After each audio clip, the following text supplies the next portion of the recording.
فقرة ديال حق الرد، واليوم غادي نتعرفوا على حق الرد الخولة اللي حاضره معنا اليوم.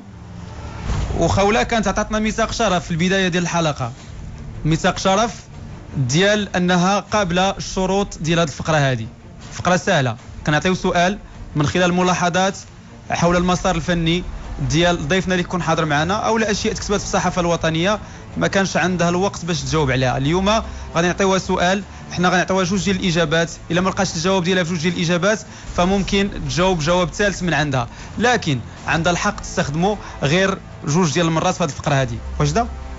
هي نمشيو للسؤال الاول. ما كاينش خوف؟ لا. جورج؟ كثير خوف. الانسان بس يكون واثق من نفسه ما بيخافش. نعم ما سمعناكش. نعمل لك الانسان بس يكون واثق من نفسه ما بيخافش. خوله من النوع اللي واثق من نفسه مليون بالمية. السؤال الاول يقول: خوله، حضورك في ستار اكاديمي كان حضور قوي، من خلاله قدرتي انك تحققي شهرة كبيرة على المستوى العربي. كان من الممكن انك مني رجعتي من ستار اكاديمي كان من الممكن انك ديري انتاج وديري سلسله من الانتاجات الفنيه اللي من خلالها كانت ممكن تزيد تقويك وتدعمك مع الجمهور، لان اي وقت دوزناه ذاك الوقت كينسي الجمهور في ذاك الفنان. فالجواب الاول يقول، طبيعه الحال السؤال هو فين هذا الغياب. السؤال الاول يقول او الجواب: ما كانش غياب، كانت وقفه تامل. الجواب الثاني: كانت عندك خيبه امل وضيعتي الوقت بالفعل، الشيء اللي خلاك انك من بعد داركي هذا الوقت هذا. ام عندك جواب اخر؟ وقفة تأمل. بمعنى وقفة تأمل مزيان، تعرفي شنو هي الاستراتيجي ديالك على المستوى الفني، ولكن هذه وقفة التأمل إذا طوالت ربما كيكون التأثير ديالها سلبي على الفنان. ممكن جورج يتدخل، ممكن تدخلي انت، فهو نقاش مفتوح. هي في الحقيقة أنا زعما من بعد ستار أكاديمي خدمت في حفلات ومهرجانات في لبنان، في الأردن، يعني في الدول العربية. نعم. خدمت بزاف. كنت كنخدم أكثرية الحفلات، لا ديك الشيء ما كنتش كنبان في القنوات العربية. وبالعكس كانوا عيطوا لي روتانا وكنا غادي كنت غنوقع معاهم وداك الشيء وتخوفت. شنو اللي خوفك؟ العقد؟ خوفت بزاف كوني انني كنت بوحدي تما، يعني ما كانش معايا مدير اعمال، ما معايش محامي. هادشي ممكن يجي من بعد شركه بحال روتانا، فالاكيد انها اي فنان ربما في العالم العربي كيطمح انه يكون يوقع مع هذه الشركه. لا ماشي ضروري يكون من بعد. نعم. في البدايه كاين الانسان اللي في البدايه يكون عنده مدير اعمال. ومهم ما كتبش انني نكون معاهم. مشيت لشركه واحده اخرى امازون في مصر وبديت معاها ووقفنا حتى النص، يعني بدينا العمل ديالنا غادي نصوروا الكليب وكل شيء، وقفت في النص وما كملتش معاهم، يعني صارت مشاكل كبيره بزاف. شوفي انا في البدايه ديال الحلقه قدام جورج فاحنا تكلمنا على ان من خلال الحلقه ديالنا اليوم غادي نعرفوا اشياء ما كيعرفوهاش الناس على خوله، وخوله تهضر معنا بصراحه. خوله صوت جميل جدا بالشهاده ديال الناس اللي هما اعطاو الملامح ديال الفن في المغرب، بحال السي احمد العلاوي وكذلك استاذ طيب العلاج وكذلك نعمان الحلو وفنانين اخرين، يعني شهدوا بالطاقه الفنيه ديال خوله. فاحنا كيهمنا ان هذه خوله تكون منوره في العالم العربي كامل وتكون حاضره بشكل قوي، لان من خلالك حنا كنقولوا باللي المغرب فيه فنانه. فكيهمنا درجه كبيره اننا نعرفوا هذه المشاكل اللي وقعت شنو هي. الا سمحتي بطبيعه الحال، ولا كان عزيز عليك الجمهور ديالك وبغيتي توصليه من بغيتي انا كنهضر بصراحه روتانا في الاول غير كنت متخوفه بزاف، مساله خوف. حيت يلاه خرجت من ستار اكاديمي وشفت ديك الاجواء جديده عليا. واحد كيهضر من هنا وواحد كيهضر من هنا وواحد كيجيب ورقه من هنا، حسيت براسي بحال كنعمل شي حاجه كبيره. قلت لهم تنمشي للمغرب ونتشاور مع والديا وداك الشيء، خليتها هكاك. اما هذه ديال مصر كان وقعوا مشاكل. الانسان كان كيبين لي حاجه اخرى من بعد غيسيح عرفت حاجه اخرى. كان كيقول بانه هو اللي ينتج، هو الشركه ديالو، هو بزاف ديال الحاجات. مشيت لقيت ناس واحد اخرين هو غير مسخر، فهمتي؟ يعني هذا الشيء ما شجعنيش انني نكمل معه ورجعت بحالي للمغرب. عندك شي اضافه جورج؟ لا هذا كل اللي عملت لك اياه بما هو الصراحه. نعم صريحه 1000% ماشي 100%. نمشيو للسؤال الثاني، والسؤال الثاني يقول: نسال جورج سؤال اللي ربما هو في الطابو، يعني ما كنتكلموش عليه بزاف ولكن كاين. فاش كتكون عندنا مطربه مغربيه او لا فنانه مغربيه وكتمشي لدول العربيه، فالاكيد ان الشوفه ديال البعض اللي كيقولوا باللي حنا كندعموا الفنان وكذا وبغينا نوصلوه للعالميه ولا بغينا نوصلوه كتكون عندهم شوفه اخرى، شوفه مثلا استغلاليه على جميع المستويات. فواش ما كانش واش هاد المساله مثلا ربما هي قدرت ان تاثر على المسار ديال خوله في البدايات ديالو، لان دائما كيكون عندها هذا الخوف هذا. وحنا هذا الخوف ربما بان لينا من البدايه ديال الحلقه الان كان كتبان بلي خوله ما كانش كانت دائما اي قرار كانت كتفكر فيه مزيان. علاش دائما كيبقى عندها هذاك الخوف؟ عندها الخوف. نعم. كانت تخاف لكن لانه الفنان مساره كتير طويل، ومثل ما بيقولوا الاساليب كتير والهدف واحد. يعني نعم. الانسان بس يشوف وحده صغيره وحلوه وكل شيء، مش كونها هي مغربيه، اي وين كانت باي بلد بالعالم، بس يشوفوا الطفله حلوه وصغيره وهيك الطماعين فيش اكثر منه. اولاد الحلال منيح بس انه في طماعين كثير.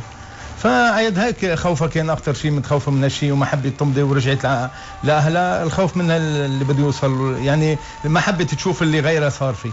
نعم. يعني وبتعرف منيح احسن هيك. انا لإلي احسن هيك احسن بكثير انه ما طلقتش طريقه. بالعكس هلا صارت اوعى واحسن، لانه 2009 كان خوله عمرها هلا ما كملتش 21 سنه العمر كله. يعني ب 2009 كانت اصغر، كانت غنوشه الاكاديميه اصغر وحده بنت 17 سنه ما كملش 18. فبتفوت بحل صراعات، يعني شيء كبير عالم اخر، عالم نعم. الفن عالم اخر، وعالم تعرف انت في مهرجانات، في سهر، في ليالي، في هاي وهاي وهاي. فالانسان اذا ما كانش قد حاله بالفن بياخذ مسار كتير صعب. على هذا الشيء فكرنا انا والمنتج جورج احنا نصور كليب وانا اللي نبيعه للقنوات العربيه. على هذا الشيء ما بغيت نوقع مع حتى واحد. دابا من خلال الكلام ديالك كنفهموا باللي جميع الانتاجات ربما الفنيه اللي غادا تكون ديال الخوله فغادا تكون انتاجات خاصه. نعم. بغيت نهضر معك على المساله ديال العائله، ديال الاسره، وانت كاينه تماك. فاكثر حاجه ربما كانوا كيعرضوك فيها كانوا كيعرضوك عليها الاسره، وكانوا كيخايفين عليك فيها بزاف. فما عرفتش شنو هي الهم ديال الاسره ديالك فاش كنتي بعيده عليهم، وكيف ما قال جورج صغيره في السن ديالك في واحد العالم اللي هو كبير بزاف، عالم اللي فيه بزاف ديال الاطماع، فيه ولاد الناس ولكن كذلك فيه ولاد اللي هما عندهم اطماع اخرى. فاكثر حاجه كانوا خايفين عليك فيها الاسره ديالك وكانوا كيعرضوك فيها. على هذه النقطه هذه كانوا بزاف كيناقشوها معايا وكينصحوني، وانا ما كنتش كنغيب عليهم بزاف، يعني ماشي كنبقى واحد المده طويله. نعم. بالنسبه للتعامل ديالك ولا التعامل اللي كان عندك مع المواهب اللي كانت شا المشاركين اللي كانوا معك في ستار اكاديمي، كونك مغربيه وباقا صغيره، واش ما كانوش مشاكل بصراحه في ستار اكاديمي؟ في ستار اكاديمي لا ما كانوش مشاكل. شي حاجه جديده؟ لا ما كانوش مشاكل. من البنات ولا من الاولاد؟ كل شيء. نهضروا على البنات بوحدهم يلا، لان واقيلا كاينه ملي قلتي بنات ولا الاولاد اذا كاينه شي حاجه يا في البنات يا في الاولاد. هو صاحبك في الحرفه هذوك البنات ولا الاولاد؟ كتكون شويه الغيره، واخا بعض منهم كانوا كيبينوا بعض منهم لا. كان كيأثر هذا الشيء شي نهار طلعتي لشي البرايم واثرت عليك شي حاجه وقعات في الكواليس وانتي داخله مثلا قدام اللجنه، قدام الجمهور اللي غادي يصوت عليك، وقعت لك شي حاجه في الكواليس ودخلتي واثرت عليك في الاداء ديالك؟ لا باش كنت خارجه، باش الفينال، باش كنت نوميني وكنت خارجه. شفت واحد من اللجنه اللي انا ما كانش عندي معاه بزاف، مع انه كان هو كيبغي يهضر معايا بزاف. شكون هو؟ واحد من اللجنه، كاينه 3 الرجال واحد فيهم. المهم ما كانش. غير قولي لان كاين اللي ما تبعش ستار اكاديمي، غير قولي الاسم ديالو ما كاين لان غير لا ما نقولش اسمه. عاودي لي الاشاره اللي عطيتيني. كانوا 3 في اللجنه؟ كانوا 3 في اللجنه، واحد منهم كان كيبغي يهضر معايا بزاف وانا ما كنتش يعني هو ماشي قصده شي حاجه، غير كيبغي يتقرب مني بزاف وانا ما كنتش يتقرب منك على المستوى الفني ولا على شي مستوى اخر؟ كيبغي يتقرب منك على المستوى الفني طبعا. نعم. لا ومن بعد ملي كانوا كيحسموا النتيجه كنت انا وزاهر واحد. نعم. تونسي، كنت انا وياه، وانا كنشوف هذاك الاستاذ كيقول لهم ما تصوتوش لخوله، صوتوا لزاهر. هذه اللي اثرت فيا بزاف وانا خارجه صافي. اما شي حاجه من داخل ما كيبينوهاش. علاش كيخليوها؟ علاش قال لي صوت الاخر؟ ما يمكن هو ما عرفتش، يمكن كيعجبو صوته احسن من صوتي، يمكن ما عرفتش بزاف. ربما جورج احنا في المغرب كيتكلموا على المواهب الشابه والطاقات الشابه مثلا اللي كتمشي لهذه البرامج الفنيه اللي كتناقب على المواهب الفنيه خارج ارض المغرب، كيتكلموا على ان دائما الفنان المغربي كيلقى مشاكل وعراقيل كبيره عكس مشاركين في دول اخرى. يعني دائما المغربي ما كيكون عنده حضور قوي، واخر حاجه هي دنيا باطمه في اراب ايدل، والكل كان كيتنبأ لها اللي غادا تكون هي النجمه ديال اراب ايدل، ولكن اكتشفنا حاجه اخرى حتى الاخير. السيناريو تقلب وشفنا حويجات اللي ما كانوش متوقعين. واش هادشي مقصود خولة او لا جورج؟ لا مش قضيه مقصود كرمال شخص اخي، بس ليك كل شيء له دعم، كله له دعم. هني بيحرفوها من الاول، هني بيحرفوها من جذورها، وبيلاقوا وين مصلحتهم، بيمشوا على مصلحتهم الخاصه. هادشي اللي بغيت نقول. هاد البرامج بحال هكا كيتبعوا مصلحتهم هي الاولى، وهي فيها بزاف ديال الترافيك اللي انت ما يمكنلكش تعرفهم، بزاف ديال الحاجات كتكون غامضه بزاف، فهمتي؟ وحاجه اخرى هي مثلا اللي كياخذ اللقب ماشي هو اللي كيوصل من بعد. راه ملي بحال دابا انا مثلا خرجت مثلا خرجت اول برايم، شنو غنعمل من بعد؟ نقدر نفوت هذاك اللي خدا ستار اكاديمي. نعم، هي اللعبه هكا. يعني مش كل واحد بيتخرج من ستار اكاديمي بيوصل لمسافات طويله. كنا نتخرج من ستار اكاديمي، ستار اكاديمي كان معايا باقي دابا ما دار والو بطبيعه الحال. وكاينه تجارب، التجربه اللي تكلمت عليها الان ديال اللي خدا اللقب ديال ستار اكاديمي، وكاينه تجربه ديال هدى سعد اللي تقصات في اكس فاكتور، ودابا هدى سعد نجمه في العالم العربي. فاحنا غادي نمشيو لسؤال تا هو كيحيرنا، فقره حق الرد، والسؤال يقول: الكل تكلم، استاذ طيب العلاج، استاذ احمد العلاوي، وحنا والجمهور كذلك تكلم على الحضور القوي اللي كان في العالم العربي من خلال ستار اكاديمي. فالسؤال اللي بغيت نطرح عليك، وعلاش ما فكرتيش انك تستقري كيف ما داروا بعض الفنانين وبعض الفنانات في احد البلدان العربية اللي من خلالها كانت ممكن انك تقصر عليك الطريق، بعيدا عن شركات الانتاج يعني اللي ذكرتي قبيله؟ يعني كان ممكن تستقري في بلاد اللي من خلالها انك ممكن تقربي من الجمهور على المستوى العربي بشكل عام.